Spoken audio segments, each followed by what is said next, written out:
Greetings, my hotsy-totsy proxies, the Green Scorpion here, with a long overdue countdown.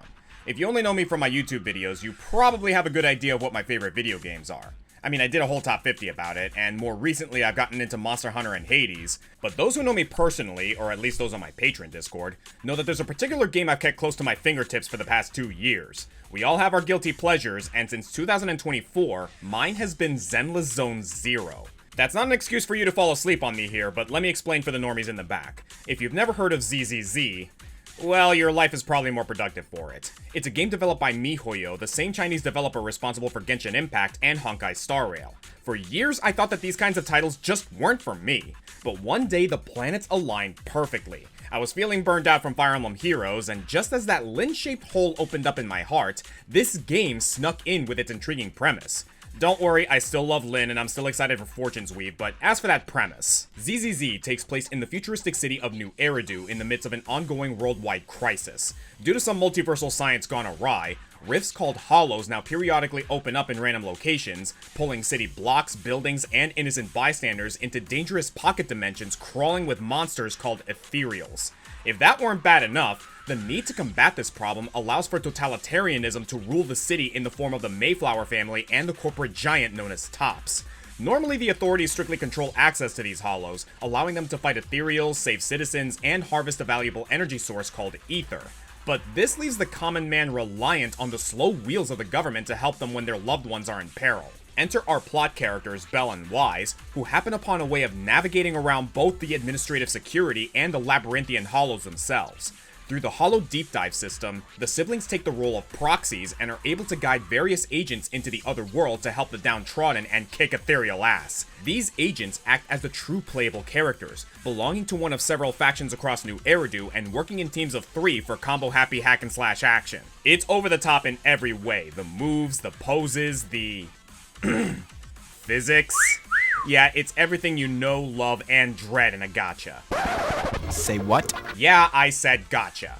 Oh no. ZZZ is free to play with in-game purchases aplenty, and while this business model is morally dubious at best, I can at least say that I've barely spent any money on this game.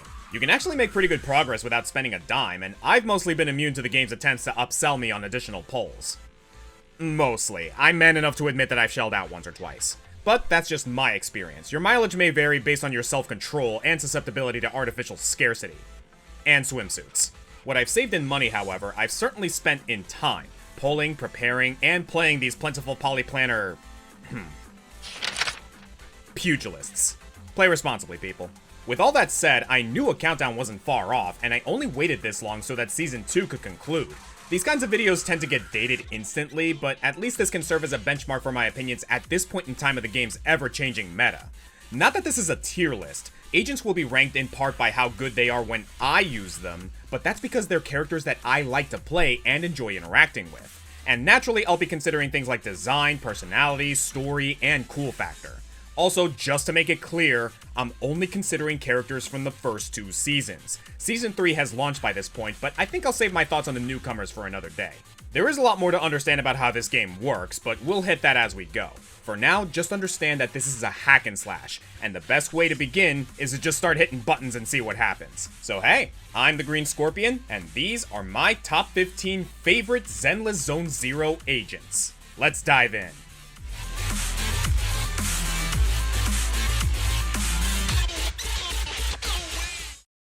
Hey there, Delulu!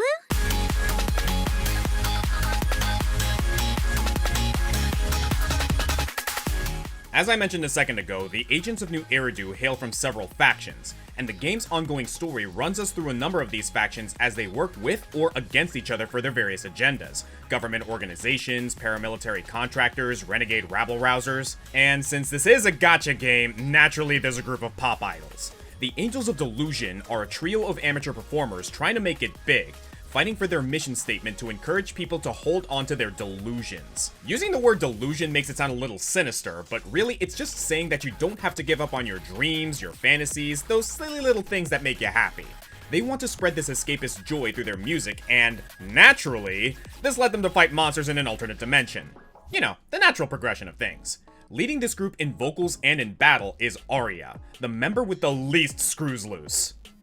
Well, she probably has the most screws loose because she's a robot.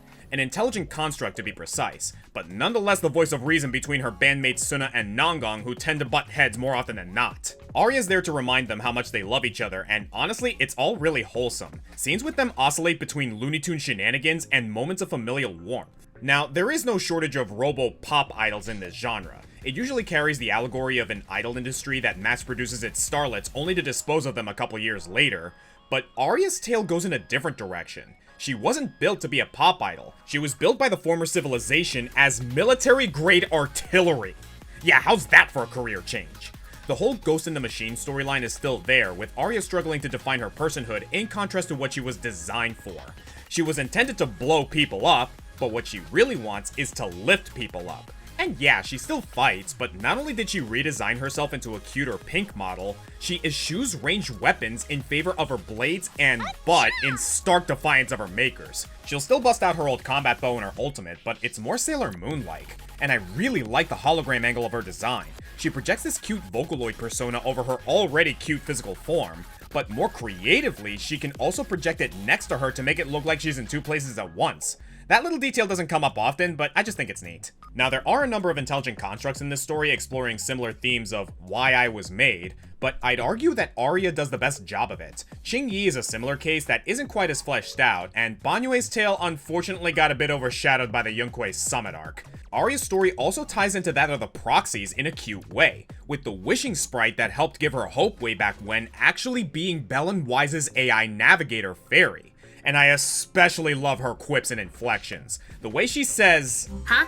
during certain interactions is a beloved meme at this point, as is her line about miasma. What is miasma? It's when you can't breathe very well. Actually, the Angels of Delusion as a whole speak to me a lot as a content creator, with the trio starting out as unknowns with single-digit views before making it big thanks to a small devoted fan base and their equal devotion to each other. These guys snuck up on me, to be honest, especially with lines like this. If we fail, Angels of Delusion will be stuck on our online page, posting videos every day while counting a handful of views. I don't want that! God, that's a mood! Onto the mechanical side of things, I realize I'm going to have to define some terms here. Each agent can be defined largely by their attribute and specialty. Attribute is kind of like a Pokemon type, each being more powerful against certain enemies and triggering unique status effects or anomaly. Arya's attribute is Ether. You know, the energy that they're harvesting from the Hollows, which turns out is especially effective at disrupting monsters that are composed of energy and applying the corruption status to deal periodic damage over time. And as it so happens, Arya is also an anomaly specialist, meaning her role is to deal high amounts of damage based on her element and debuffs. And as an anomaly agent, Arya is one of the better damage dealers in the game currently. Even more specifically, Arya specializes in the Bloom effect. Normally this is done by having two agents apply enough of two contrasting elements to cause a disorder effect for a massive explosion of damage, but Arya can proc this on command with her stomps. Many of Arya's moves generate a resource called fandom, and with enough fandom, you can stomp extra times or more easily chain into that stomp. Fandom is actually a really cute name for this resource, and it's displayed not just with these markers below her portrait, but also these little guys with glow sticks appearing around the battlefield. That is adorable. Alternatively, you can keep a tankier character out as the Vanguard and chain Arya in with her stomps for hilarious slingshot damage. My favorite team for Arya, however, is actually just the rest of the Angels, and not just because they have unique voice lines together and this idol animation where they dance together. This idol animation? Boo! No, the Angels were clearly made to work together. Nongong Yu is also an ether type who can build towards corruption and stun enemies to proc other parts of Arya's kit, and Suna provides healing and other damage support procs for Nongong and Arya in a constant cycle. It's clear that a lot of thought went into the Angels of Delusion visually, narratively, and mechanically. And while I love the other two Angels as well, Arya is a standout idol for me. She's a delight, she's super fun to command, and she kicks ass. Get used to that, by the way. Amboo is the reason I got into this game in the first place, so she'll be popping in with her own thoughts every now and again. True delusion, right here, right now!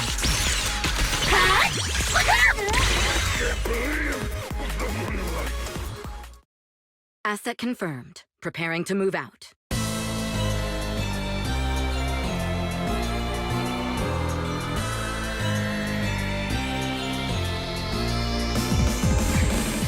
On to another faction that, oddly enough, is also a music group. I thought this game was about fighting monsters. Well, here we have the Stars of Lyra. Unlike the Angels of Delusion that function as a diegetic 3-girl team, the Stars of Lyra only has 2 members at present. There's Astra Yao, the most famous celebrity in New Eridu, and her bodyguard and my number 4 team, Evelyn Chevalier.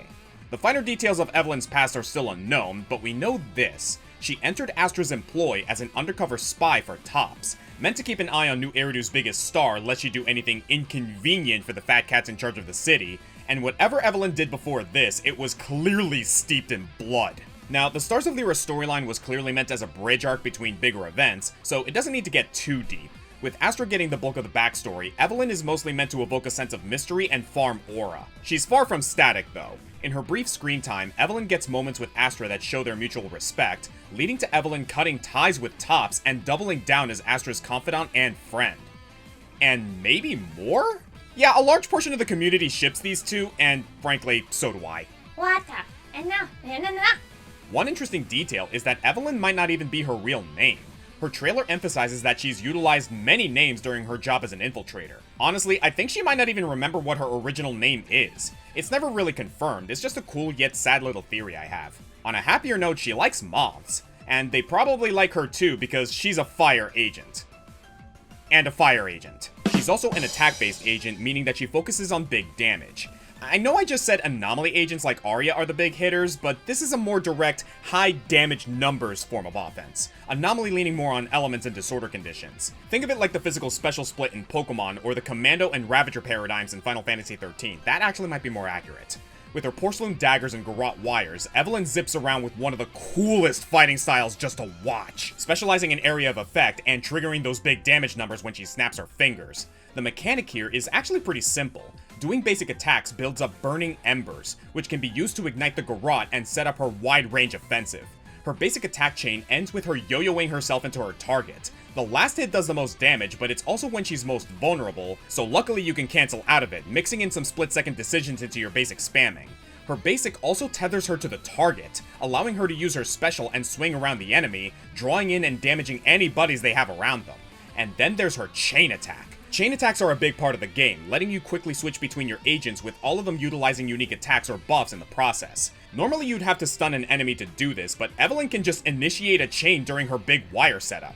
The delay before her snap even lets you sneak in a support skill before the burst, giving you a window to buff her critical hit chance and multiply that hurt. And then there's her ultimate where she throws off her jacket and permanently gains 1 stack of burning embers for the remainder of the fight, something you want to use as soon as possible. Damn you, Hoyo, making the girls more powerful when they remove their clothes, that's just devious.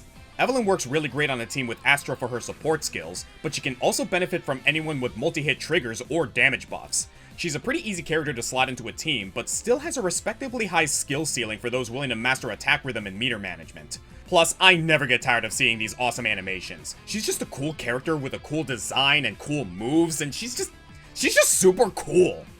Or, well, I guess I should say hot. And the cute relationship with Astra is just a nice cherry on top.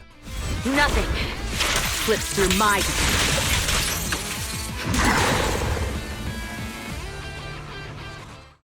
I can become even stronger.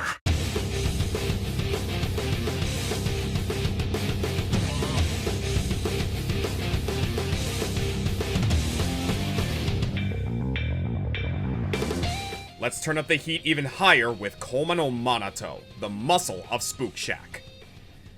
Well, kinda. Unlike most of the factions of New Eridu, Spook Shack isn't a formal team or organization. They're basically a subreddit, a forum of nerds with a shared passion for urban legends and paranormal phenomena, some of whom actually like to go out, touch grass, and investigate these tall tales in person. This sounds familiar. This informal mission statement lets Spook Shack easily enter into the main plot more often. And although Monato himself has no particular interest in ghost stories, though he does allegedly like to look into gaming glitches and creepypastas, he's nevertheless fallen into this group, befriended its members, and often shows up to keep them safe like the protective boy he is. Speaking of, I should probably address the dog ears and tail, huh? We've already featured a human and a construct, but the third major species in the world of ZZZ is the Thyran. Simply put, they're animal people, not at all a new concept for video games. Monato himself is based on a German Shepherd, a dog breed known for its strength, courage, and above all else, loyalty. Minato is that big bruiser with a heart of gold archetype that I can never get enough of. Not only is he protecting his friends, he's also working odd jobs in the mines near Yunque's summit to support the orphans that he adopted. That scores huge points from me. And you might not guess it from his brick wall physique, but he's also a college student.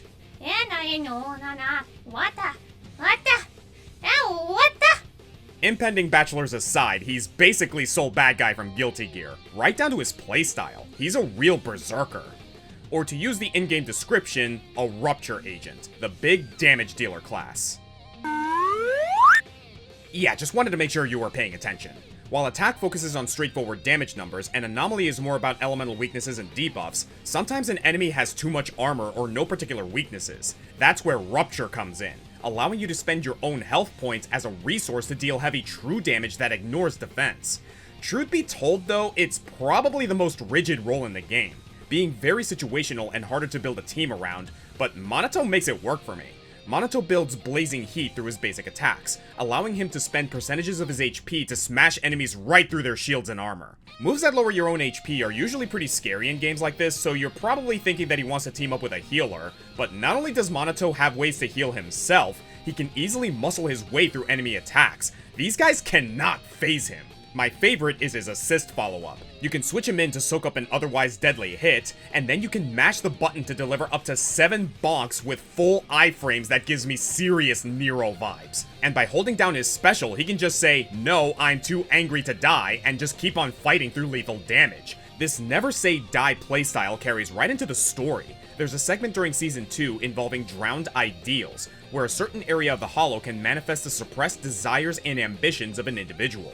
Minato ends up having to face his own drowned ideal, a lone wolf version of himself who embraced power and eschewed personal connections in order to be the rough-and-tumble badass motherfucker he always wanted to be. Despite his lamentations about missing out on such strength, his loyalty and protective nature come through in one of the coolest combat segments in the story, proving to himself and, well, himself, that his friends are his strength. And that protectiveness has been a factor even before the drowned ideal arc. He saves the proxies on multiple occasions, withstanding a beatdown from a major villain to buy time, or tanking a giant chunk of debris like a boss. Though maybe he's not that tanky in-game. He's actually the first A-rank agent on the list, rather than an S-rank. As such, Monato's stats feel like they could be better, and he never feels straight up OP. But again, he's just fun, and that's all that matters in the end. This Burnin' Shepherd is a ride-or-die certified good boy. Just don't bring him along for any speedrun challenges. His fights are more of a slow burn. Begging for mercy. Should have started with that. Yeah.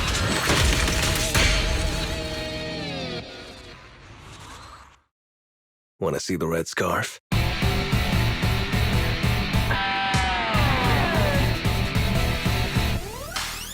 From one fighting game reference to the other, Minato is basically Soul from Guilty Gear, and now we have Lighter, who is basically K-Dash from King of Fighters, in looks if not personality. And he's another fire guy.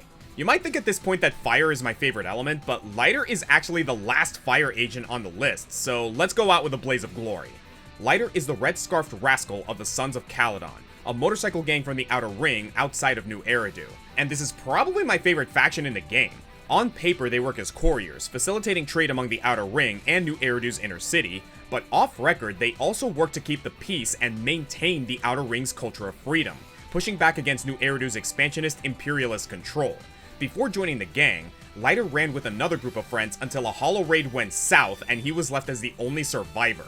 Teaming with Survivor's Guilt and saddled with his dead comrades' loans, Lighter took to prize fighting. He quickly became the fighting pit's champion, defeating 100 men simultaneously, before the former leader of Caledon, Big Daddy, bailed him out and offered him a better living. Truly indebted, Lighter now acts as an enforcer for the new Caledon leader, Caesar King, and while he's got the strength to seize power for himself, he's just thankful to have allies that he can count on. He's perfectly happy to play a supportive role and let others take the glory.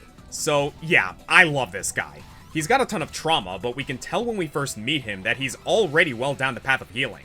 He's also got a whimsical side to him, as witnessed in any scene with Billy Kid. Or, if you saw my countdown last April, yeah, he's the guy who introduces us to Yeye the Cactus, still one of my favorite Trust events. Personality-wise, he's like the opposite of edgelordy K-Dash. And no, I don't mean that he's like Kusanagi. He's a gentleman and a charmer who just happens to punch like a freight train. Or if you're nice about it, he might help you up and buy you a drink. And cutscenes with this guy always have a tablespoon of humor ready. His voice is butter, and yet some of the things he says are just cute. Hey, I'm not letting my guard down. You were the one who kept saying she's so pink and soft and squishy looking. But also cold, calculating, and scary smart. And that friendly, supportive nature even applies in combat. Though he's not a support specialist, that is a class in this game, Lighter is actually a stun agent. Stun characters focus on raising an opponent's daze meter to lead to the stun state. While not packing a lot of damage, a good stun can open the gateway to staggering enemies and leaving them open to punishment. And Lighter is great at this because his playstyle is so simple yet intricate. He's a brawler who can come in with a flurry of blows, knock an enemy's lights out, and set up a stronger agent for the kill. He has a passive that buffs the damage from both fire and ice agents, meaning that he plays well with about a third of the cast. He can also stop the stun gauge from depleting for a moment, giving his squad mates more time to deliver the pain. His boxing playstyle also gives him a unique dodge animation, causing him to bob and weave without skipping a beat. He can even block bullets with his fists! And building up morale turns his next switch into a quick assist, and his combo strings get extended until he's basically Star Platinum. Everything about this guy's kit is ensuring that your smackdown never stops. And like I said, K-Dash, right down to the flaming uppercut and that over-the-top ultimate. He's a guy I love to play as, and I'd gladly hang out with him. And anyone who messes with a champion is going to have their world turned to ash. I'm unstoppable!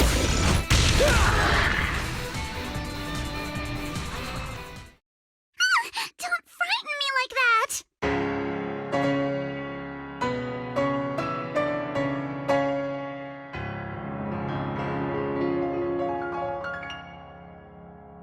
We're back to Spook Shack, albeit with a very different character from Monato.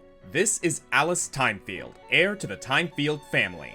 The Timefields are aristocrats, their wealth second only to the wealthy Mayflower family thanks to their exclusive distribution rights to the medicine used to treat ether corruption. Seriously, this girl will never run out of money. It's a factor in many of her interactions, which are both endearing and a little concerning. Alice is... well, let's call her quirky. She's well-meaning and well-to-do, cute and naive like a little bunny. Which makes sense, she's a rabbit tyrant.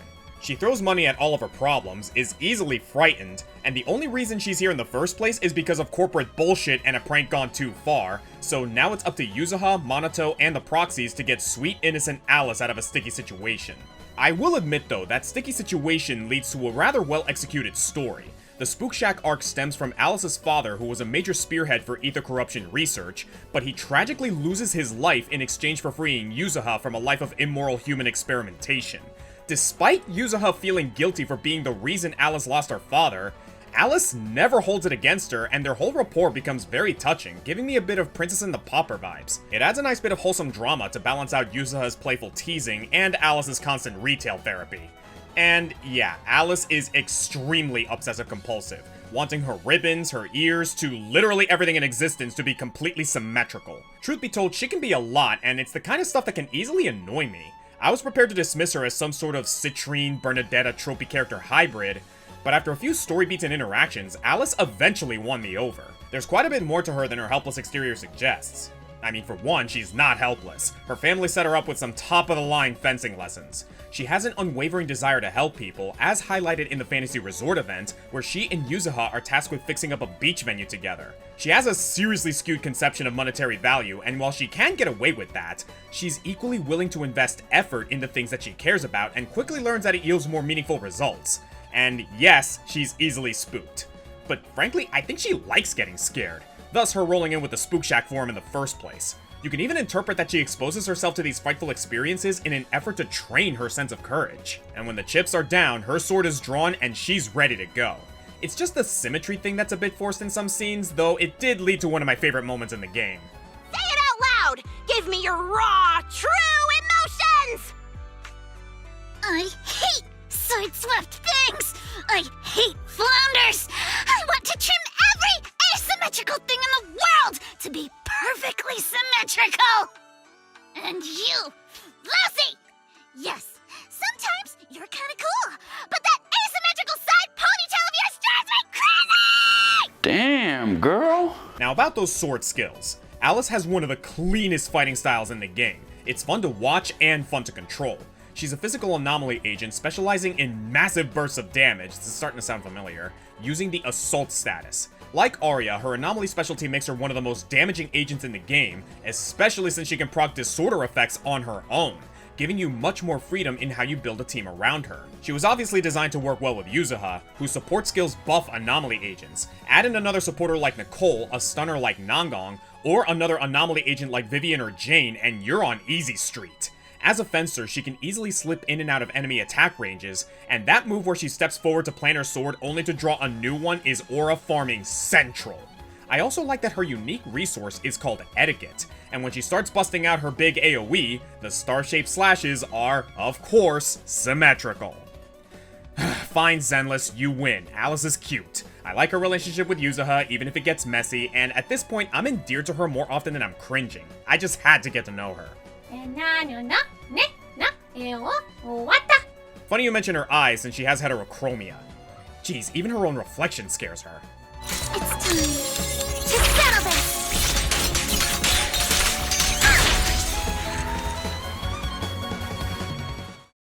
Ooh, we really harmonize.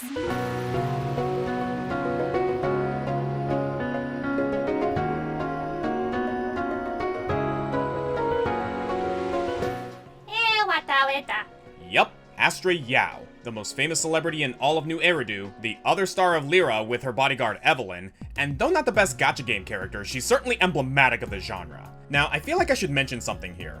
I've put a self-ban on the term Mary Sue because I feel like it doesn't really follow one definition anymore. People use it to describe many combinations of traits for characters that they don't like, but I certainly thought about the term when attempting to summarize Astra because she displays a ton of qualities usually ascribed to Mary Sue-ness. Not just that she's patient and kind and always there for others, but also because she's just so precious. I mean, she's a ray of sunshine for Evelyn, obviously, but she's also a major inspiration for the Angels of Delusion, and plenty of other agents have expressed that they're big fans of this songstress.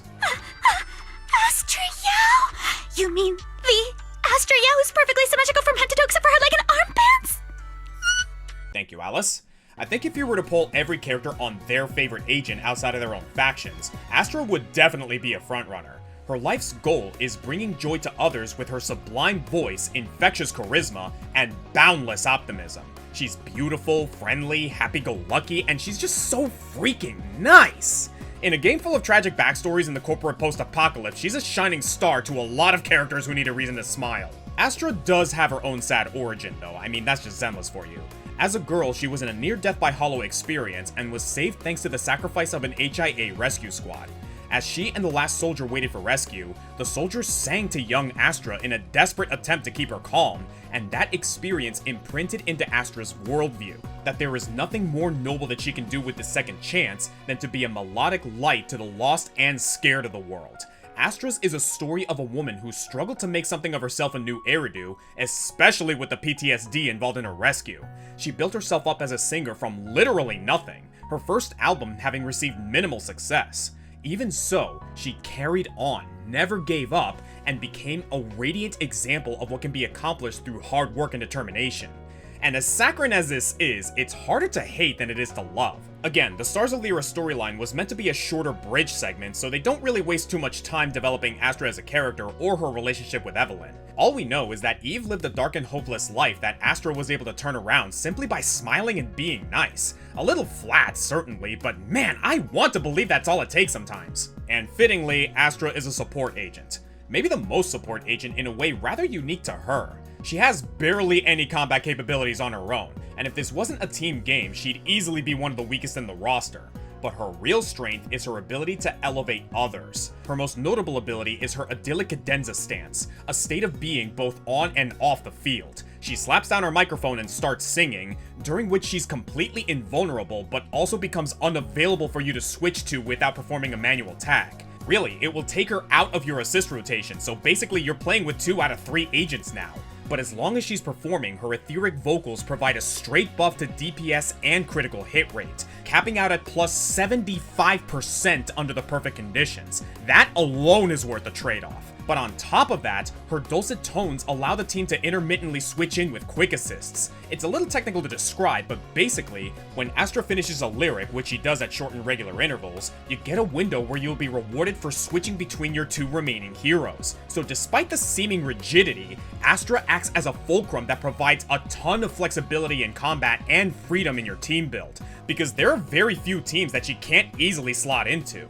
Whether you partner her with crit-happy agents like Evelyn or Zero Amboo, anomaly monsters like Miyabi and Alice, or rupturing devastators like Idhari and Yishuan, you will feel the difference once you start hearing those gorgeous melodies. Together, we'll compose a miracle. Oh yeah, I should probably also mention that her ultimate heals the team!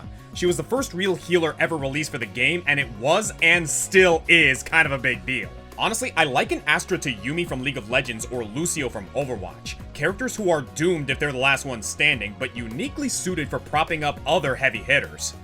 Speaking of sidekicks, Amboo, don't you have something to add to this? Nah. What do you mean, nah? What you know what You and I are in complete disagreement with that, but different tastes. now with that. Now that I can get behind. 未来藏在迷雾之中，走不走到？寻找吧，命运交织的火花，在幸运之上涂鸦。My daydream。He's dedicated to the world.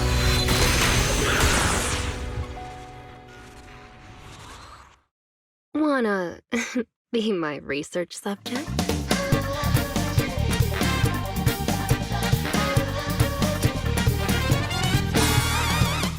When I described Astra Yao as being the typical gacha character, some of you were probably picturing someone else. We all know the real reason Hoyo's so popular. It's not just the gameplay, it's not just a story, it's those gorgeous gacha girls. And if I had to pick the most provocative zoner of the Zero Zenless, I'd probably pick Jane Doe. Lord have mercy. Jane Doe belongs to New Eridu's Criminal Investigation Special Response Team, a subsection of New Eridu's Public Security, aka the Law! Yeah, Jane's a cop, specializing in intelligence, infiltration, interrogation. Her favorite weapon? The knife. Her second favorite weapon? Unfiltered sex appeal. One only needs to watch her trailer to see what Jane's all about, though I highly recommend wearing headphones if you watch it in public. Anyone who hears her sultry voice is going to make their assumptions, and they'll basically be right. She reminds me a bit of Black Widow, slipping from coy coquettishness to razor-sharp ruthlessness. But she's nonetheless a special agent of the police force. She takes on the less heroic tasks needed to maintain order in the city, which makes it extra funny when she interacts with the more gallant public servants, especially Seth. What happens when you pair a morally upstanding police officer with a morally ambiguous spy? You get one of the coolest and funniest side stories in the game. You may object to her methodology, Seth, but the same people signed both your paychecks. For real though, these two are pretty cute together. You sweat more being agitated, and you drink a lot of water, right? I don't want to talk about the bathroom, Jane. Urination plus sweating speeds metabolism enough to almost completely process the medicine. So that's why you made me drink all the... Forget Black Widow, Jane is like if Catwoman turned over a new leaf and started helping Gotham's Justice Department. Except, not Catwoman, Ratwoman. Jane is a rat. Ugh. Sexy Rat Lady was not on my bingo card, but I gotta say, this is one of the better character designs to me. And not just because pretty lady, I'm referring more to the little details that make her appear more rat-like. As a Thyran, she has the ears, which flutter unintentionally when she gets excited. The markings on her shoes make them resemble rodents' paws, and she's got these buckles on her jacket that she likes to rest her thumbs on, which make her idle stance resemble a rat on its hind legs. It's weirdly adorable how they juxtapose this controlled manipulative assassin with a bunch of eccentric rat behaviors. Like, the time-honored anime girl quirk of has a sweet tooth is way funnier when she's literal vermin. It honestly elevates the Seth-Jane ship from cute to actual gold, even putting aside the fact that Seth is a cat. But never forget that this shrew is shrewd. She keeps an extra knife at the tip of her tail at all times, which is weird because I didn't think rat tails could do that. She's not a monkey. Hang on. Oh snap, they're actually semi-prehensile. I'm just learning that now. And those knives she wields also seem to be made of porcelain. I've mentioned this material before during Evelyn's segment. It's an ultra-rare metal collected from the Hollows, and it supports my theory that Jane and Evelyn might have been trained by the same organization. One thing's for sure though, there's no way Jane Doe is her actual name. That's literally the thing you call people you don't know. So yeah, I think Jane passes the objectification test for me on that same Bayonetta technicality. The character seems to have a lot of agency and control over each situation she's in. She's salacious with her foes because she wants to be. She does have lines mentioning that this job is spiritually draining sometimes, but seeing her subjects get all flustered helps her pass the time. And she even has a degree in criminal psychology that she puts to good, if not entirely ethical, use. This is with the understanding that this is a fictional character who doesn't get a say in how she's dressed, written, or rendered, and is literally a prize in a virtual gachapon machine for players to attempt to win. But we take what we can get here. I like the sexy rat lady. And if I'm spending a lot of time justifying this, it's because there's not that much to say about her in combat. She's pretty simple there, but still a lot of fun. A physical anomaly agent, Jane is all about building up assault on an enemy before popping them for a jackpot of damage. And in this way, she's not quite as good at the job as Alice. Jane's been in the game longer, which means she's suffered a bit from power creep, but she's still perfectly usable, and in fact works great on a team with Alice. And to me, she's just very fun to master. She's one of the few agents in the game to benefit from dodging. Avoiding an attack at the last second boosts Jane's passion gauge to empower her damage, and she can also maintain the passion state by calling in defensive assists, which actually leads to a fun bit of hidden tech. Call in that assist while dodging and you can maximize the effect. Like other physical agents, hitting enemies enough can trigger the assault condition, which momentarily staggers a target and increases the damage they take for a while. But not only does Jane boost the stagger duration from 10 to 15 seconds, she allows the damage from this anomaly to crit, which usually isn't possible for anomaly agents. This creates a unique build where instead of building critical hit chance on Jane, you can get more crits by buffing the anomaly state, which you want to be doing anyway. There's also the Nod status that she can put on opponents to increase damage even further. And when she activates Passion, she gets this amazing Saucow jump that iframes through damage and deals it back. It's spin to win goodness, and while it's not as clean as Alice's etiquette, I'll gladly sacrifice a little optimization to feel this awesome. Any anomaly-based team will be happy to have her, just maybe not as happy as Seth. Now, you're the prey.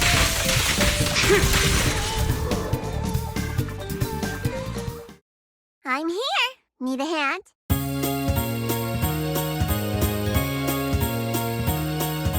You better watch out, you better not cry, you better not hide, I'm telling you why. Krampus has come to New Eridu.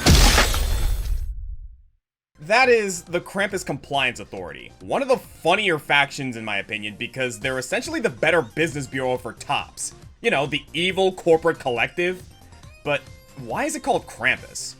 Well, the update that introduced this group was in late November, so 'twas the season, and like St. Nicholas's vindictive counterpart, the Krampus Compliance Authority exists to punish misdeeds such as embezzlement, insider trading, and the misuse of government resources. Leading the charge for these auditors of authority is a bunny girl.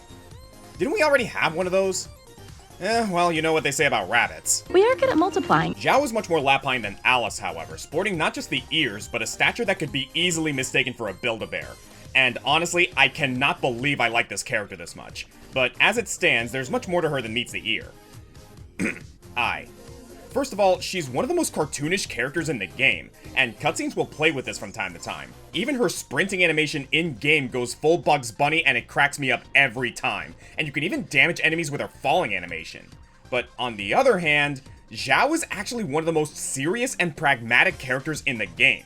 Life's hard, work sucks, and there's no such thing as a free lunch. When someone does her a favor, she's just waiting for the other bunny slipper to drop. She's used to being underestimated due to her looks, so she believes that if she just assumes everyone's a selfish asshole, no one can ever surprise her or let her down.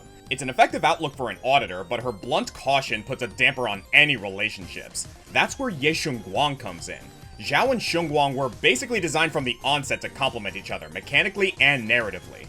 Which is kind of surprising because they don't share a faction. Shunguang's a somewhat sheltered shrine maiden who only recently is coming to grips with the darkness of the world, just the sort of person Zhao can contrast with, and the kind to help pick away at her equivalent exchange mentality. Zhao is a character of big, memorable moments. A favorite of mine is an exchange between these two in the main story, where Shunguang's just had her whole worldview seriously challenged, and Zhao doesn't really sugarcoat it for her. She also backhandedly criticizes Shunguang's master Yixuan for keeping the poor girl in a safe little bubble her whole life. If everything's just an exchange of value, then of course people will always turn their backs on each other, for all sorts of reasons.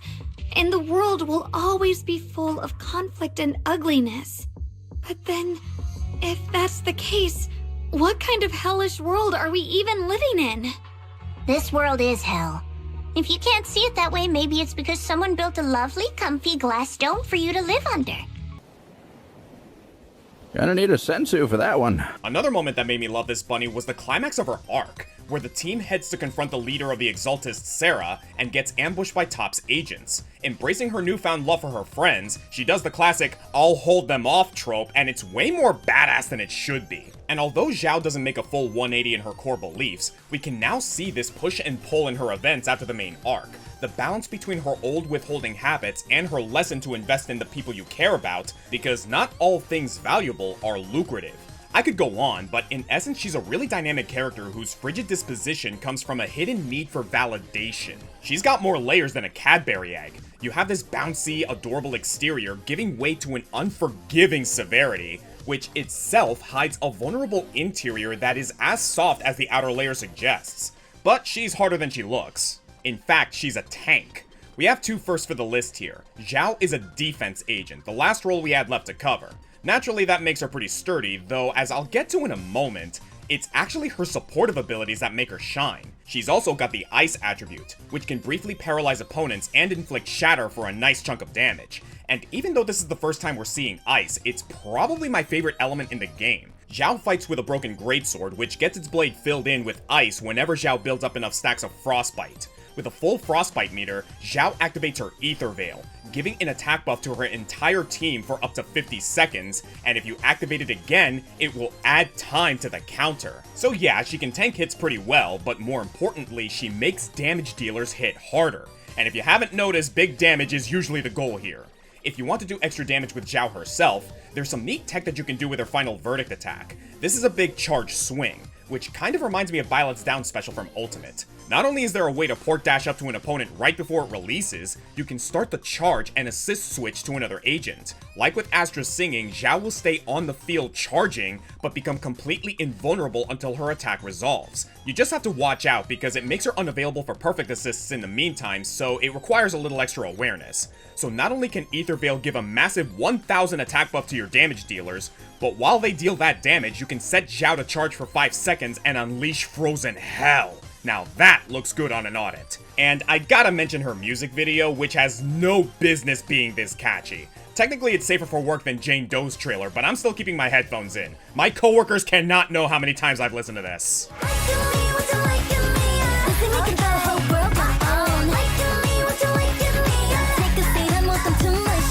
Overall, Xiao is a fantastic juxtaposition in character design. She's cute and cuddly, but talks like a lawyer and hits like a truck. It's a design philosophy as old as time, but Xiao pulls it off wonderfully.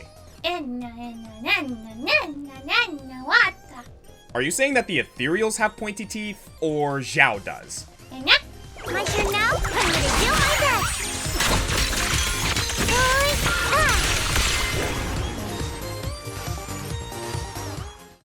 Please forgive me for stealing the moonlight.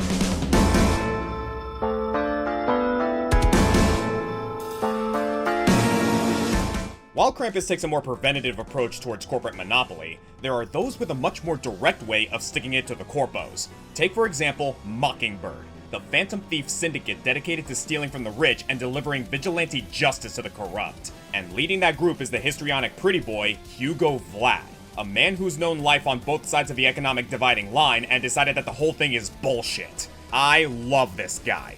In a similar vein to Xiao, Hugo is a character well aware of the world's ugliness, but rather than Zhao's bluntness, Hugo presents his political commentary with a more theatrical cadence, imparting honeyed words of tenuous sincerity. This is the kind of guy who, even if he likes you, just can't help toying with your emotions. Knowing what makes people tick is what helps him stay one step ahead of everyone.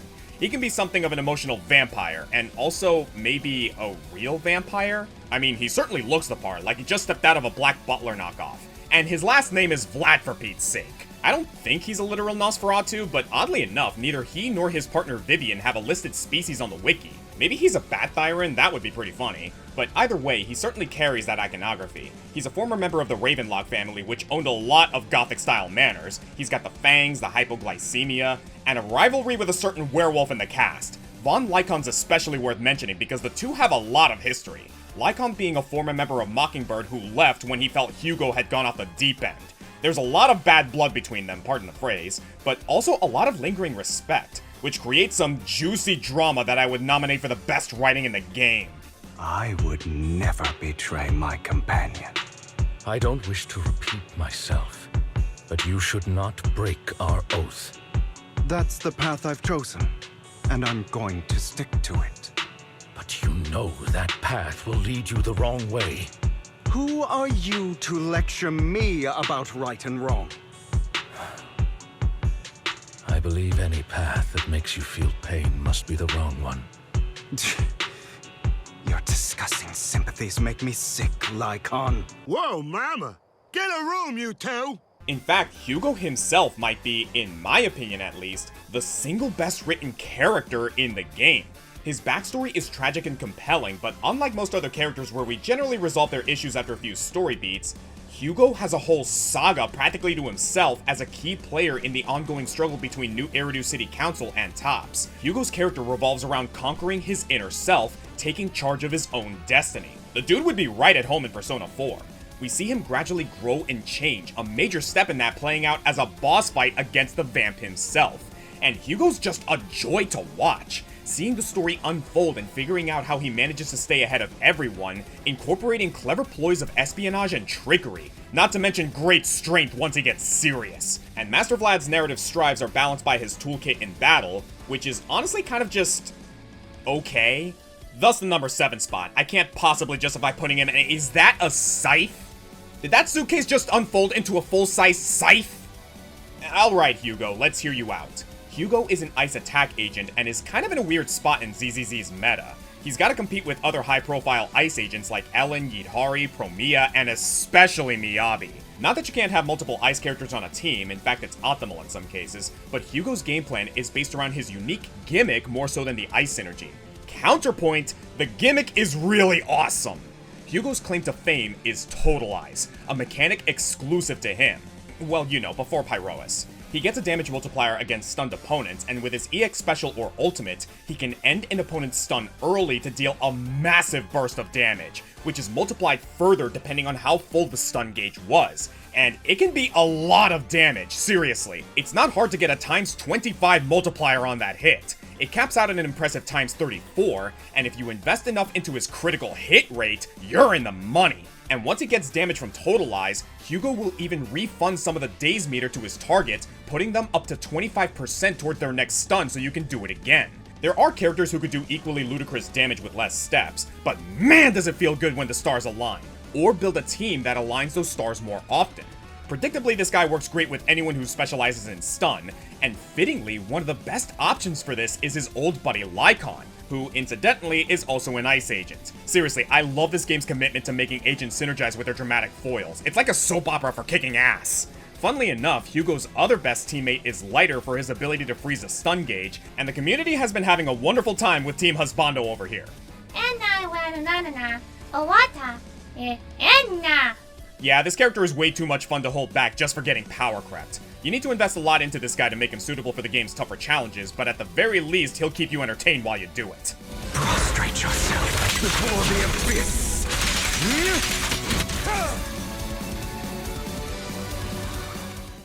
Nothing to fear. The cunning hairs are here.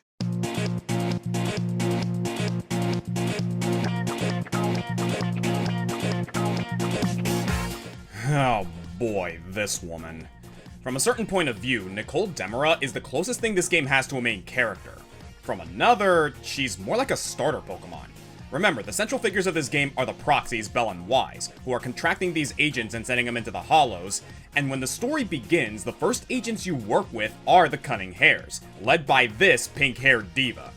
And oddly enough, for how many rabbits are in this game, none of them are in the Cunning Hares. But yeah, unlike other factions that are pop groups, motorcycle gangs, or government agencies that also happen to raid the Hollows for whatever reason, the Cunning Hares are Hollow Raiders first and foremost, your introduction to agents as a whole, and for me, Nicole wasn't the greatest introduction. Her lackeys Ambie and Billy, they're great, no notes. Maybe some notes later.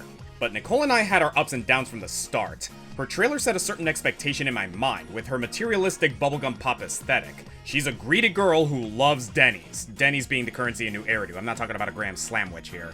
Her bossy attitude and insistence that we have to pay her big Denny's for her services rubbed me the wrong way.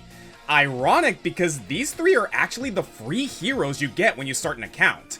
But personality-wise, this was bound to piss me off. Not helped by the fact that this character is shoved down your throat before you have any alternatives. Even outside of their initial arc, the Cunning Hares are a constant presence in the main story, and I was stuck with her for a long time because, for a while, there weren't very many options for ether damage. Some missions you just had to use Nicole or spend a lot of resources training another agent to fight battles clearly designed for her. Look, I'm not the kind of guy who can just turn the narrative part of my brain off and enjoy a character on mechanics alone. In a game like this, I'd actually prefer to like the characters I'm using. But this is the number 6 spot, and thank God, there's way more to her than initially meets the eye. Despite seemingly talking down to her subordinates, behind closed doors, Nicole is dedicated to making sure they're paid generously. The Cunning Hares are always in debt as a group because Nicole is prioritizing her found family's happiness. She knows Amboo loves burgers and Billy loves his anime merch, and if it keeps everyone happy, Nicole will gladly be the bitch who negotiates with loan sharks and demands higher payments so they can survive this cutthroat industry. She just can't let on how generous she is because then her rivals might take advantage of her kindness.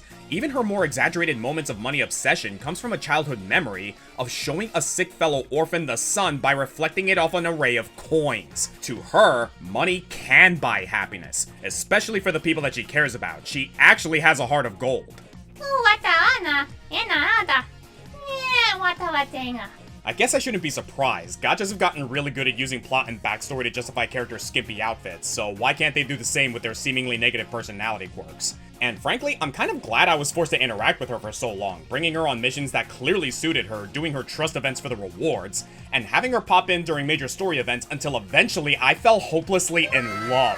Turns out the real reward was the friend I made along the way, and she's still viable in combat 2 seasons later, even though she's only an A rank. Despite being the leader, Nicole is classified as a support agent due to her ability to lower enemy defenses, and like Hugo, she also has a suitcase. Though in her case, it's a combination machine gun and high-powered ether cannon. Where the hell did she get that? Her passive keeps track of ammunition that fires out in all directions while she swings her purse like an abuela fending off a mugger.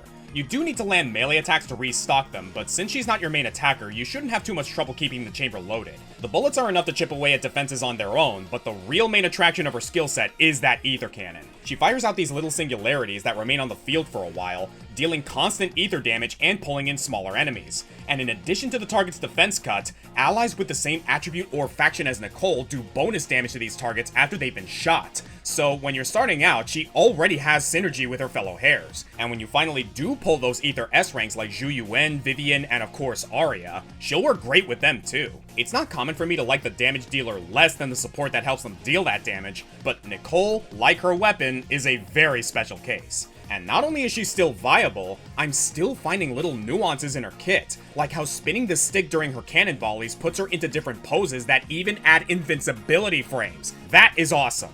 You know, Nicole, I thought you were arrogant, and you are, but you also have the skills to back up that mouth. Despite my initial misgivings, Nicole Demura absolutely earns her place in the spotlight. Let me give you a little treat!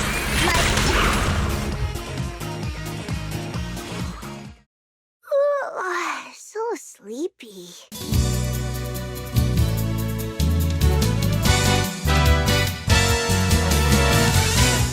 Everyone's got a few sleeper hits that they keep close to their heart for reasons that they can't quite articulate. Maybe someone's favorite Monster Hunter monster is Great Gyros. Maybe some guy's favorite Pokemon is Quillfish. Actually, I know that guy. His name is Wave. Well, somehow Piper Wheel is my 5th favorite agent in this game, and I can't really explain why. But it's kind of my job to do so. I'm sure I'll come up with something. Getting back to the Sons of Caledon, Piper is the head mechanic for this motley mob of motorists. She's in charge of maintaining the garage full of vehicles that the Sons use, including Steel Tusk, her treasured big rig. But she's not an incredibly consequential character. There's another mechanic girl that's way more beloved by the fanbase, frankly I don't really share in that love. And Piper is easily the most understated of the Caledon members, but she does bring a lot to the group dynamic. She and Lighter have a wholesome rapport, her cool demeanor helps skirt around Lucy's micromanaging tendencies, and she even made me tolerate Bernice for a few cutscenes. Yeah, don't expect Bernice in the top 4, I'm not the biggest fan of her either. But yeah, Piper has solid supporting character status. but she has enough personality to make her feel whole, especially her love of old school joys like buying lottery tickets and taking a nice ride down the countryside like in the good old days. How old is this girl? I'm almost old enough to retire and enjoy my old age. Please don't make things difficult for me. Yeah, it's a bit of a mystery with Piper. Despite looking like a young lass, she's an old soul at heart. This has developed into a popular fan theory. We've seen many examples in the series of illnesses and conditions caused by ether exposure, such as the old lady in Rina's story, and it's basically Haramasa's whole thing. I think Piper might be experiencing some form of ether-induced age regression. One that not only affects her body proportions, but her actual aging. Kalita from Bellabog Industries might be in a similar boat. And I know that this is its own controversial trope, the thing where, oh, it's okay for this preteen to show some skin, she's actually 1,000 years old. Frankly, I've always hated that trope, knowing from Awakening being a prime example. It's time to stop! Yet somehow, it doesn't actually bother me with Piper. She certainly has a lot of stories to tell, full of hillbilly anecdotes that only sort of relate to the situation at hand. It kinda reminds me of Ellis from Left 4 Dead 2, actually. My buddy Keith lived in a graveyard once for a whole year. It wasn't a dare or nothing, he just got kicked out of his house. He said he never saw a single ghost except this one time when a ghost stabbed him from behind and took all his money, and he might have just been a homeless guy because he had a robe on with 2 eyes cut out his face. Oh, and I gotta mention my favorite Piper moment. During a confrontation between the Cunning Hares in Section 6, our heroes are ambushed by the bad guys and need to escape, and we get to see Piper's driving skills at their absolute maximum. This girl is in her element. She seriously belongs in the Fast and the Furious. But now let's talk about this mechanic's mechanics. How should I describe this playstyle?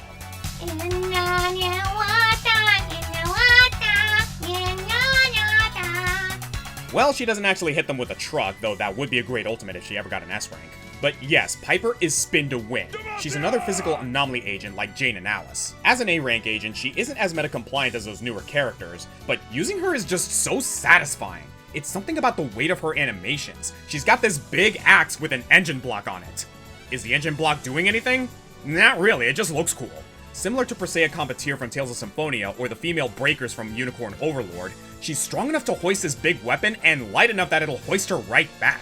She's got 3 different levels of spin attack that increase in damage and all have their own finishers. The trick is learning how to shortcut into the more powerful spins quickly and grow her power meter, which increases her anomaly buildup rate. Fully optimized, her Tornado Axe is still one of the fastest ways to build anomaly in this game. So pair her up with another anomalizer and you got yourself a well-oiled burst damage machine. She's also great with any agent who has multi-hit triggers like Suna and Lucy, and if you pair her up with Yuzuha and the newly released Valina, holy shit, this girl doesn't need an S rank. It would be awesome though. But even without that, it's a poor mechanic who blames their tools. The greats know how to work with what they got, and Piper's ready to show us how the old dogs get her done. I'm cruising now.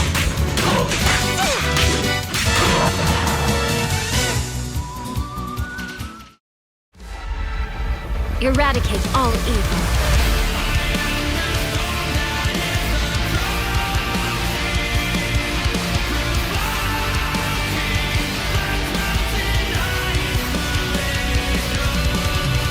I mentioned Section 6 before. They were with the Sons of Caledon during Piper's wild ride, so what's their deal? Well, Section 6 is the most accomplished district of New Eridu's Hollow Affairs, or HAND.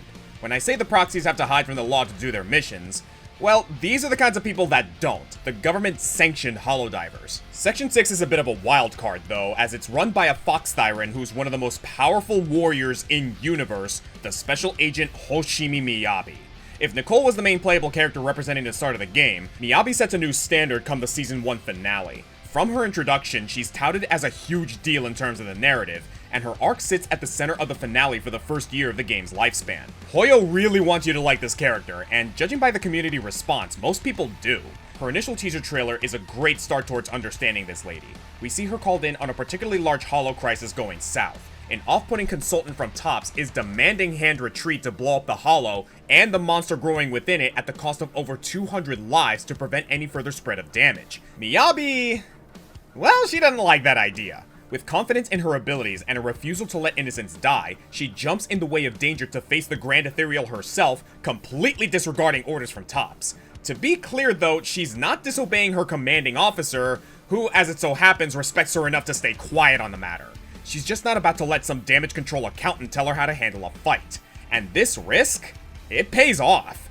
Funny enough, we don't even see the battle. That's not the important part, because Miyabi never doubted that she could handle it. Instead, we see her becoming the chief of Section 6 and receiving the esteemed title of Void Hunter for her heroic efforts. And as her final smash of Chadness, she didn't even attend the awards ceremony. The certificate had to be mailed to her because she'd rather spend time doing her goddamn job. Queen! Miyabi has a lot of connections amongst this cast. As one of the top raiders in the force, she's involved in plenty of missions. She has connections to public security due to her lifelong friendship with Zhu Yuan. Her family is also friends with the mayor and has a working relationship with Victoria Housekeeping, another important faction that I'm surprised I haven't mentioned up until now. And when we first meet her, this government soldier has unsurprising misgivings about our little underground vigilante group. Remember, while she is willing to tell TOPS executives where they can stick it, she does have an abject dedication to the chain of command. She is a lawful good character and a scary one to have hunting you down. It takes a good while for the barriers between her and the proxies to break down. Plus, she's a woman of action. As a team leader, she delegates much of the minutia to the more analytical Yanagi, so Miyabi can just focus on her continual training to be the best badass she can be. Miyabi's got this dutiful samurai thing going on and looks at every situation as an opportunity for improvement. Even leisurely things like forging friendships and spending time with a cat. Meow. That's not to say that she's impersonal. She just takes things very seriously and knows it's important to balance a professional life with a social life. It's actually cute to see her justify every day out as somehow indirectly honing herself as a weapon. And incidentally, she has a really cool weapon.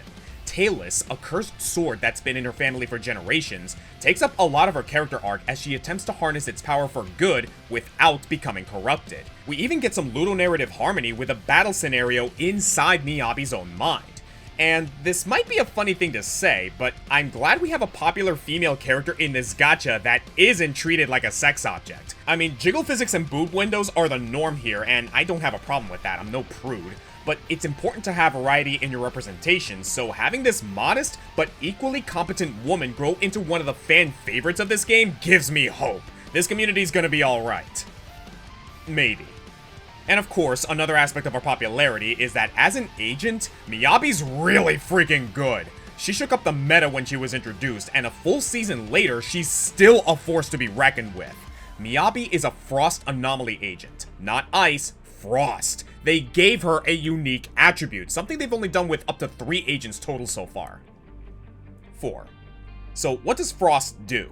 Well, it's basically Ice but better. For one thing, any other ability that boosts ice damage or anomaly buildup also works for Frost. It still inflicts Shatter and Freeze, but the Freeze works twice as long now. On top of that, Miyabi's damage builds up stacks of Ice Fire, which while inflicting the usual Frostbite status also increases the rate of anomaly buildup on her enemies. And if you can build up to the full 20 stacks, there's a giant pop of damage and the condition changes to Frostburn, which does less damage per second total, but is still a nice bit of additional damage on top of what you've already been doing. And after that, if you inflict the Fallen Frost condition, you can... You know what, this isn't a tutorial video, and this character has her own freaking glossary. As complicated as this sounds though, most of the intricate stuff is happening automatically in the background. It's a low skill floor with a high skill ceiling if you want to try to maximize your time with the more damaging Icefire procs. But if you don't want to do all that, you can just focus on the basic fighting style, which, to put it simply, is Virgil.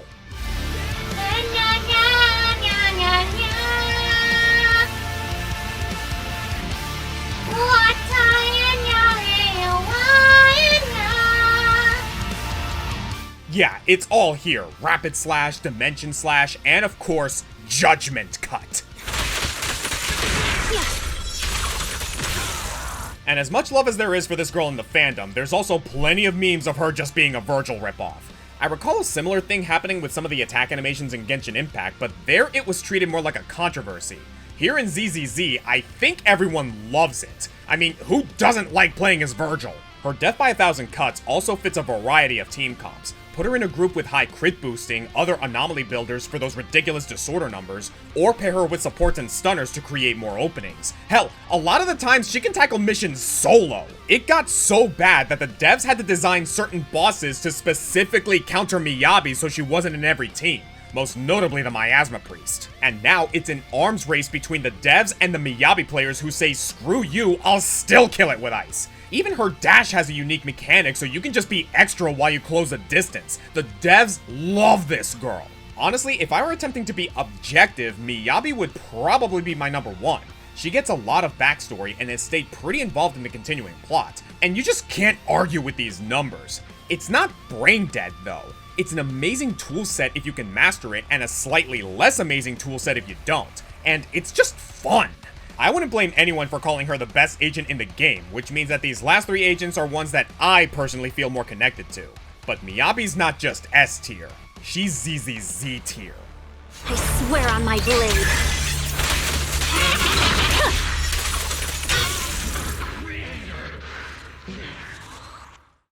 Starlight, it's time to shine!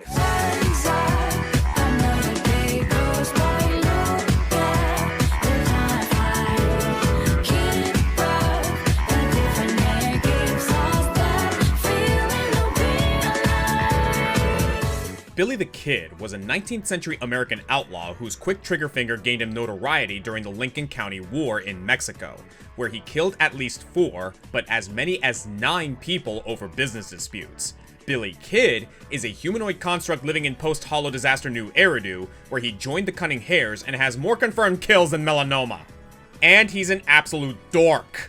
Appearing alongside Nicole and Amboo at the beginning of the story, Billy is a free agent and the first dedicated damage dealer players have access to. And though he seems to hang on Nicole's every word, his off-the-wall antics have made him a fan favorite. Never assume a robot can't have a personality. This guy is goofy, eccentric, as kind-hearted as he is easily distracted, seemingly incapable of taking a moment seriously until the chips are down and innocent people are in danger. You won't like him when he's serious. But I do. Combined with his choice of weapons, a pair of revolvers that appear to be semi-automatic, and this guy comes across as a mix of Deadpool and Vash the Stampede. He's probably a Trigun fan, especially if his playlist is anything to go by, but that would come nowhere near his defining hyperfixation, the Starlight Knights, which is basically Triple Z's version of Kamen Rider / Super Sentai action heroes. His obsession with this in-universe TV show dwarfs Maya with the Steel Samurai and crosses into Sheen and Ultra Lord territory.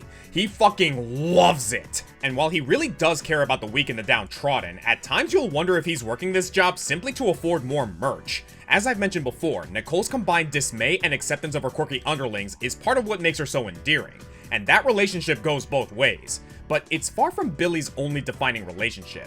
As one of your starting heroes, Billy appears a lot in the story and easily crosses over into other factions. One in particular is the Sons of Caledon. Before meeting Nicole, Billy spent a lot of time in the Outer Ring, and you eventually come to realize that he was the champion of Caledon before Lighter.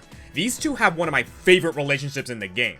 They're both funny jokesters, obfuscating their true power while elevating each other's quirks into the realm of insanity. And though it's never confirmed, there's a lot of evidence to the theory that Billy might be another relic of the fallen capital, much like Arya. It would explain both his absurd power and his aversion to fully displaying it. Billy and Amboo together also come in clutch during the Season 1 finale when the proxies are still on Section 6's bad side. They notice the hand agents slowly encircling the group, and both of them stand by our main characters ready to ride or die. Yeah, Billy Kid was about to throw hands with Hoshimi freaking Miyabi, the most outwardly powerful agent in the game, in all-out combat. And honestly, I think Billy would have held his own. This guy knows how to throw hands. Speaking of, as your starting character, Billy is a by-the-books physical attack agent, designed to take advantage of Amboo's stuns and Nicole's defense debuffs to jump in with big damage. What makes him a little unique though is his mid-range fighting style. His damage begins to fall off if you're further than 3 training room tiles away from your target, but that still gives you a lot of breathing room. Billy can easily run and gun, or spin and shoot if the situation calls for AoE, but if you really want to lay on the hurt, you'll need to get him to take a knee. In this pose, Billy gets a damage multiplier at the cost of forcing you to be a little more deliberate with your movement. But if you can get within a close dodge window, you can build meter extra fast. He also has a very straightforward ultimate that gains power from determination stacks, which you get whenever you perform a dodge assist. It's easy enough to max out the stacks in between building meter and result in an ultimate that you want to shoot off as soon as you have it. It's a fun enough playstyle, but true to Billy as a person, it feels like he's holding something back. And yeah, the ZZZ veterans were probably already thinking this. Billy is actually one of the least viable agents in the game right now. Like the other cunning hares, he's only an A rank, and I'm sorry to say this, but he's really not designed for what the game has become. There are far better options. But people love him so much that a ton of players, myself included, will pour resources into him anyway, and it becomes a self-imposed challenge to make him work in these tougher missions. He got a little more support from the devs with Hollow Zero, letting players obtain some new gear that helps him catch up, especially with rotating drivetrain. But the real boost came not in the form of a buff, but a whole new S-rank variant, Starlight Billy. Or as the fans have dubbed him, Silly Billy. Sporting a new look and some seriously expensive upgrades, Billy comes in during the tail end of Season 2 to show us what he can really do. Interestingly enough, this is only the second time Hoyo's given us a full S-rank version of a previously existing character, the other being his fellow cunning hare, Amboo. The hares are so important to this world that it's unsurprising that both the fans and the devs advocated for this retool. I imagine it's only a matter of time until Nicole gets the same treatment. And I actually like the different approach that these two retools have narratively. For Amboo, it's her coming to terms with her past as a military-grade super being, reconciling with Soldier 11, and allowing herself to access that old strength again.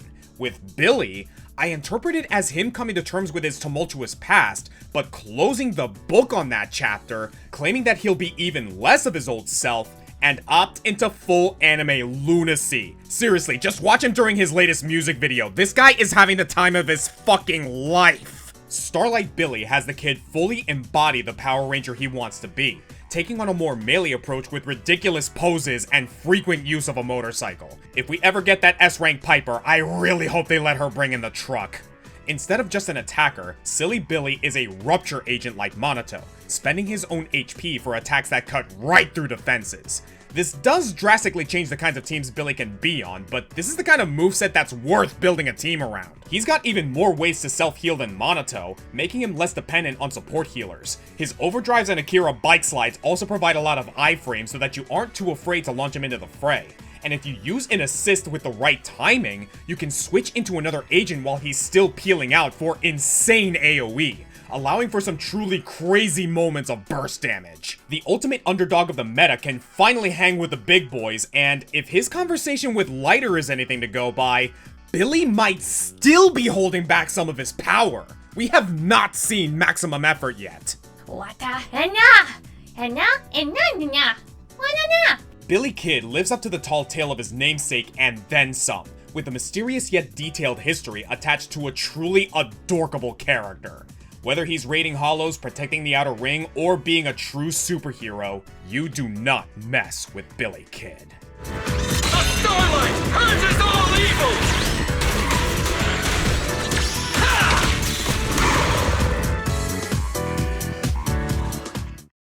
I shall follow your orders.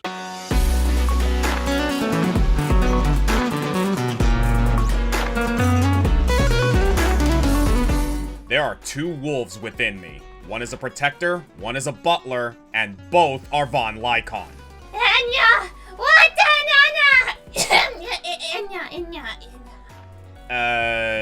Yeah, let's talk about Victoria Housekeeping. Serving the richest people in New Eridu, including the city's mayor and the Hoshimi family, Victoria Housekeeping offers a service of specialized maids and butlers to perform any duties their clientele needs. This can include cleaning, cooking, catering, stewardship, espionage, counter-espionage, high-risk hollow operations, and tutoring the kids.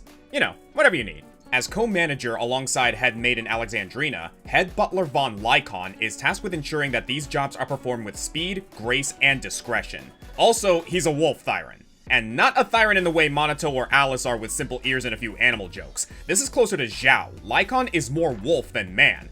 And while I'm still not a furry, guys, I get it. Right from his introduction in the character trailer, Lycon made an incredible first impression with the community, being smooth and suave with a respectful cadence, a strapping physique, clean fighting technique, and a Spanish guitar soundtrack. People were questioning things about themselves, that's for sure. Victoria Housekeeping also has a monster theme to it where all of its members are based on old school horror flicks. Not in an overbearing sense, but something just to influence their design cohesion. Alexandrina has some ghost iconography. Corin is Frankenstein's monster. Ellen is the funniest hearkening to Jaws and other shark movies. And Von Lycon, of course, is inspired by the werewolf. And I already mentioned his ex-bestie Hugo, who is vampire themed. Not only does this inspire Lycon's lupine features, I think there's something to be said about the beast within aspect of the trope. There's a temper beneath Lycon's professional attitude and fatherly protection of his co-workers. At first it was mainly a suggestion, the eye patch and the robotically replaced legs hinting that he'd been through some rough times. But if the initial Victoria housekeeping arc made me like him, the Mockingbird arc made me love him as we get to see the ravenous wolf come out. We thought he had put his past and anger behind him, but as soon as Hugo is back in his life, Lycon's prone to lose his cool in a big way. I said this before, this is some of the best writing in the game, and Lycon's the other half of that lustrous moon. Hugo just knows how to get under his skin, and we get to see this new side of the doggo finally in a situation where he doesn't seem 3 steps ahead. It was you who broke the oath, not me. You haven't changed, pompous and self-righteous. It's great stuff, and even after the arc is said and done, Hugo and Lycon don't go back to liking each other, not entirely anyway. There's still animosity there, but Lycon eventually learns that he'll need to be civil enough to coexist and even work with Hugo for the greater good, should their paths ever cross again. Or if the proxies decide to put him on a team together, which they really should. Lycon is full of great moments, both good and bad, with other characters. He has a lot of aura on his own, but it's his connections with others that make him shine. Whether it's his warm guidance to Ellen and Corin, his respectful partnership with Alexandrina, Rena as he calls her, his duty to the Hoshimi family, his unexpected connection to Rain, or imparting wisdom to the proxies themselves. He's got quite a story to tell, being probably the oldest agent in the game, not counting some of the constructs. And maybe Piper. Moving on to combat, Lycon is an ice stun agent, meaning his role is to build towards shatter and stun as quickly as possible so a stronger attacker can lay on the hurt. That's a fitting role for a butler, facilitating the process for the real moneymakers. Playing Lycon well is all about timing. Both his basic attacks and specials have 2 ways to input them, depending on whether you tap or hold the button. Sound familiar? Holding is the ideal option as it charges the attack and increases the damage and daze buildup, but you also need to plan around the enemy's attack patterns and the daze meter, giving Lycon's assault this unique rhythm that you can control yourself. The word that comes to mind for me is dependable. He might not be the star of your team build, but he will do what he needs to do to succeed. For a time, the best team in the game was Lycon, Sukaku, Miyabi. Another effective meta was Lycon, Hugo, and Lighter, as mentioned earlier. And granted, part of his viability is due to his availability. Unlike the exclusive S-rank agents in the game, Lycon is an S-rank that is always available to pull, alongside Grace, Rena, Kolita, Nekomata, and Soldier 11. Among those 6, Lycon is widely considered the best for use. Granted, it's been a while since his introduction, and he's gotten some serious meta competition in the form of Trigger, Lighter, and especially Dial-In. But Lycon remains a consistent and reliable agent who can fit into any team that needs a stunner. In fact, to this day, Lycon is my most used agent. He always contributes, and with the amount of iframes that he gets during his animations, it's really fun to master him against high-level threats. Plus, he's gotten some help from his potential archive. This was an initiative by the devs to save some characters from falling off completely, and Lycon's allows him to defend allies and follow up with a special attack that can keep building stun even after you switched him out. So he can still roll with the higher tier teams, including Yidhari, Seed, Yeshunguang, and even the Angels of Delusion. So while he may not be the greatest agent on paper, he serves his teammates and the proxies in a way that just makes sense for his character. In the end, it's all in a day's work for a top-shelf butler. I'll fight your throwdown!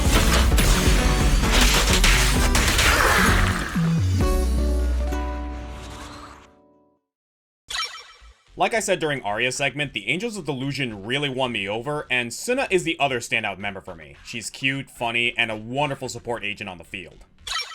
Another cute little button of a character with a fun, if unconventional playstyle, and I love the Frankenstein motif. Really hoping she gets an archive potential in the future. Yuzuha's personality doesn't really gel with me as much, but she is a ride-or-die companion, and I love her relationship with Alice. Plus, she's just way too good as an agent with a premium skill set for anomaly teams.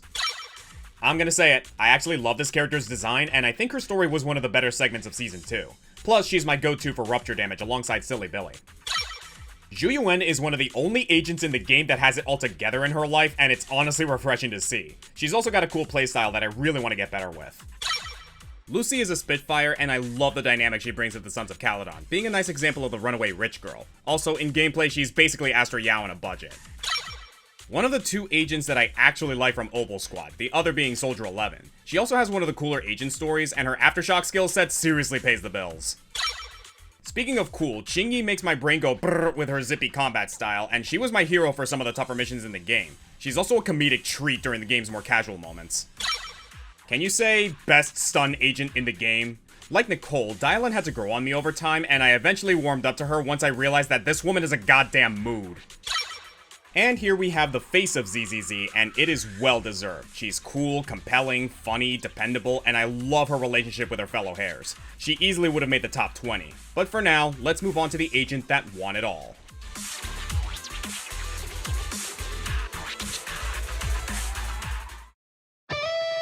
Only the brave will win. That's me!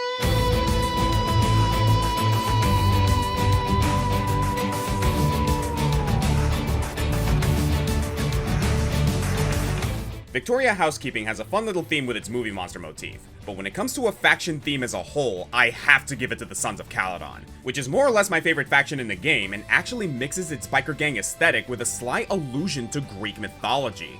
It doesn't completely control the character designs, but Lighter, Lucy, Bernice, and Piper all have little details in their designs inspired by Greco-Roman iconography. Their affinity for fire could be seen as Promethean. The fact that they're all girls, besides Lighter, evokes the Amazons. It also makes the faction name humorously ironic. Most importantly though, the name Caledon references an ancient Greek city and the site of the Hunt of Caledon. In this story, Artemis sent a monstrous boar to Caledon to punish the king for his failure to worship her, necessitating a team of Greek heroes to pursue and kill the boar. This included the king's son Meleager, the Argonaut Jason, the twins Castor and Pollux who make up the constellation Gemini, the half-god Theseus, and their own badass lady Atalanta, who drew first blood and was awarded the boar's pelt. As such, a boar is displayed on the faction's emblem. Their Bangbu lackey Red Machus evokes the look of a boar, though interestingly Machus is Celtic. Lucy herself has her 3 little boars, and the team is led by a woman who shares a name with multiple Roman emperors, the leader of the Sons of Caledon and the eventual warden of the Outer Ring. All hail Caesar King! Caesar guides the Sons of Caledon in their mission to protect the Outer Ring, both from the Hollows and the influence of New Eridu's government. She is a symbol of both order and chaos, the iron hand that protects her subjects' rights to do whatever the hell they want. Only a hero of grit and resolve, willing to devote herself to never-ending conflict, could hope to manage such a task. In short, we need a shonen protagonist, and Caesar could run with the best of them.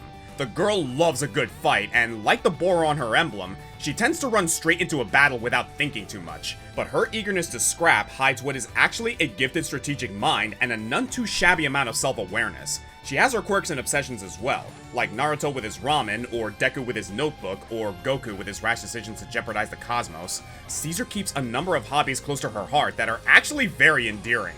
One is manga, probably what inspired her to live the life she does. The other, surprisingly, is romance. She's got a serious soft side, which she enjoys with lovey-dovey novels and incredibly cheesy romance movies. I mean, what's the point of all that armor if you can't be a little soft on the inside?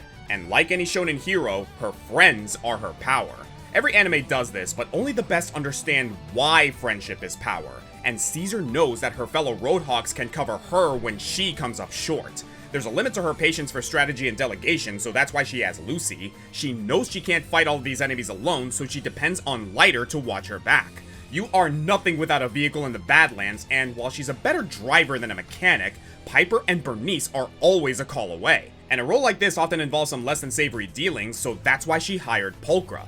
For the same reason I consider Ike the best Fire Emblem Lord, Caesar is able to appreciate the qualities in people who are different from her, and by sharing her strength with them, she becomes a force stronger than any around her. She's already on this journey when we first meet her in the Caledon arc, and seeing how she follows in Big Daddy's footsteps, then leads that gang to the top, it just feels right. I love this character. I would love to have her as a friend, and yeah, she's my best girl in ZZZ, hands down. And despite my preference for big damage numbers, Caesar is a defense agent. Like I said with Zhao, defense can be kind of a confusing label in this game. The worst ones are simple tanks with not much else to offer, sorry Ben. But at its best, the defense role is about turning the risk of taking damage into an opportunity to deal more damage right back. And Caesar's a regular hoplite. Starting out, Caesar is great for noobs who have trouble taking too many hits. Hitting her special raises her shield to block any attack. Literally, any attack. and she'll even hold up her shield while running or standing passively. I have a pretty aggressive playstyle, so a character that can give me some leeway for stupid mistakes goes a long way. But going a bit deeper, if you can perfectly time your parries, you're rewarded with huge passive effects, and it's all thanks to one simple move.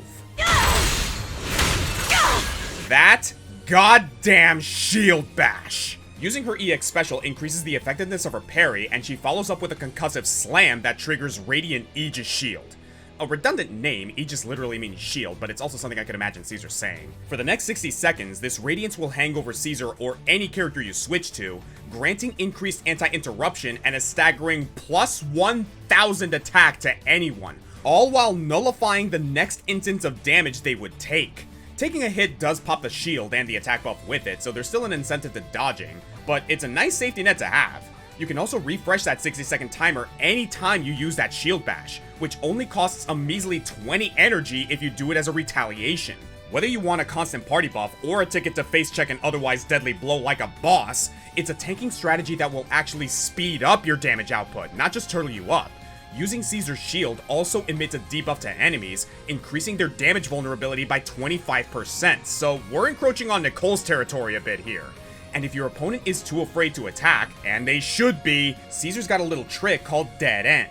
This activates the debuff manually and throws out a ring of shields that can draw smaller enemies in, perfect before switching into a big AoE move from another agent. Even taking a hit with Caesar gives you a window to use her special during the knockback, performing a retaliation shield bash and letting you negate the next damage source. Seriously, what a forgiving toolset! Caesar has had my back for some of the most insane moments in the game without a scratch on my HP bar, and she became my goddamn hero in an instance of deadly assault. I was racking my brain trying to get an S rank against Primordial Nightmare with some of my other premium agents already busy with the other two bosses. In a desperate attempt, I teamed up Caesar with Ye Xunguang and Suna, and Caesar's support was just the push I needed to reach that 20,000 point threshold. This might have been a wedding ring. Yes, Caesar, 1,000 times yes! Enna, Nyanya, Iwata, Enna. I have a type, alright? And going back to the story, what I love about Caesar is that she's a capable leader who knows that she still has a lot to learn, which is often the hardest thing to learn. That's what makes her the leader that the Outer Ring needs. But what proves it to them is the competition with Pompeii, oh hey, another Greek reference, and her ultimate sacrifice. She survives this sacrifice via an admittedly blatant case of Deus Ex bullshit, but the point is that she proved that she would die for this place, and now she's gonna spend the rest of her days living for it. So yeah, Caesar is just awesome. She's a cool, cute, strong, sweet, dorky, dedicated shield maiden who gets shit done. I don't need her to be the best agent in the game. Miyabi can fight the others for that honor, but she is in no competition for my favorite. And I hope watching this video will help some of you find your favorite. If you trust yourself not to succumb to microtransactions, give this game a shot. Don't try to buy success. Put in the work and show new Eridu what you've got.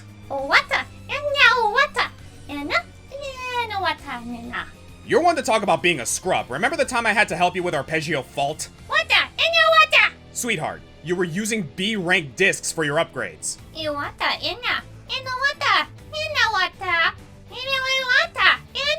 Okay, your logic core is getting out of whack. I'm shutting you down. I hope Amber doesn't mind that I used the Bang Boo for this. Use the Bang Boo for what? Nothing!